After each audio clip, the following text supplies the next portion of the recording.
Ldodi mamer Likutei daf lamed beis amud aleph. The Alter Rebbe is talking about that Ldodi starts a special aveda. Ldodi, I'm to my beloved one, to the Eibishter. V'dei Hashem is back to us. It is explained that Chodesh Elul starts Ldodi, our work, our serving towards Hashem. And comes Rosh Hashanah Yom Kippur is V'dei, the time that the Yiras Hashem comes for the whole year. By Rosh Hashanah Yom Kippur, where a Yid gets his keach for Yira, and that gives him keach Tavira for the whole year. The question is, Chodesh Elul is special because there's a special 13 attributes of mercy. Gimel Midas Rachamim shining at that time. How come it's not a Yom Tov?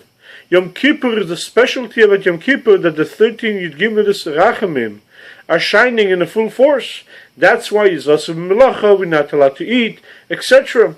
How come Chodesh Elul is considered like a regular days, and it's considered Yemei Chol? And Alter Rebbe explains through a mashal of a king, when he comes to the field where the people are working, and the way traveling to his city. So when he's in the field, those that want to come and see and greet him can come. And he's showing a shiny face and a happy face towards them. And then when he's going to his palace, they can come and join him as well. In other words, it's a time with the shining of the 13 attributes of mercy are shining, but not in a full force, the same way as in his kingdom and his palace. And the way the relationship that you have to the king in the field is completely different than the way it is in a palace. Where it's in a palace has a specific etiquette and a specific way you come in. But in the field, a person can be in a much more open and much more relaxed for a certain extent, and therefore it's like Yemei Chol.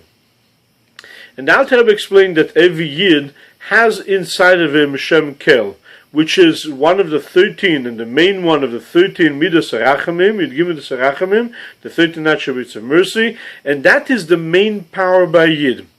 Now, when a person comes and checks out what's going on with him, he realizes that sometimes it's like a desert. Sometimes the situation is not the way it's supposed to be, and he's searching, and he has to realize that machshava, dibur, and maaseh, thought, speech, and action, maybe not the way it's supposed to be.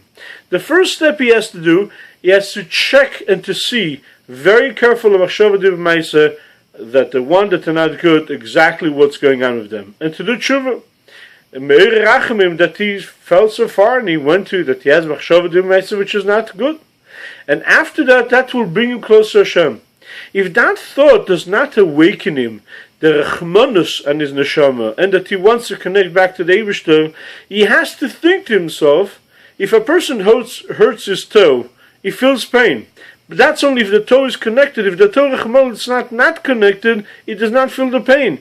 That means he went so far down that he does not even feel the pain. For that, he needs to awaken even greater rachamim, how low he went. And if after that thought it does not awaken in tremendous rachamim to the Eibishter, then he knows that he has to come with the only way to turn the red into white. The example is the certain flower, the shoshana flower. When he comes and he has the fire, he turns the color of the actual flower from red to white. And the idea is that by fire, or fire from above, Avos Hashem that comes from above, or fire by him doing iskafia and is lowering his amount of blood and fats by iskafia, by that he'll be able to get himself close to the Eibishter. Also, Sheishanim is the concept of learning Torah, and by that he'll be able to come and get closer to the Eibishter. Once he gets closer, once he through Rachmanos, or by learning Torah, he brings it closer, he needs to make sure that to grab it and to hold it. The way a person takes it and holds it is to the vessel. The vessels are the Torah and the mitzvahs. When in the olden days, candle used to be the special vessel that holds the oil and the wick, and then the fire holds it. Similar to that, you need to have two parts.